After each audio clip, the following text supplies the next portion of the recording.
বেশ কয়েকদিন যাবতই আরিনা হচ্ছে গিয়ে আইসক্রিম খেতে চাচ্ছিল।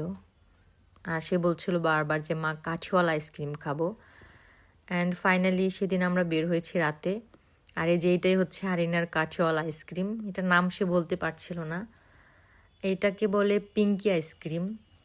আর এটা হচ্ছে টাউনের একটা দোকানে পাওয়া যায় এবং খুবই ফেমাস একটা আইসক্রিম। যারা টাউনের আশেপাশে থাকে বা দূরের অনেকেও চিনি এই আইসক্রিমটাকে। তো আমরা রাতে হুট করে বের হয়ে গিয়েছিলাম এই আইসক্রিমটা খাওয়ার জন্য। তো আমি আর আরিনা যাওয়ার পরেও কয়েকটা খেয়েছিলাম।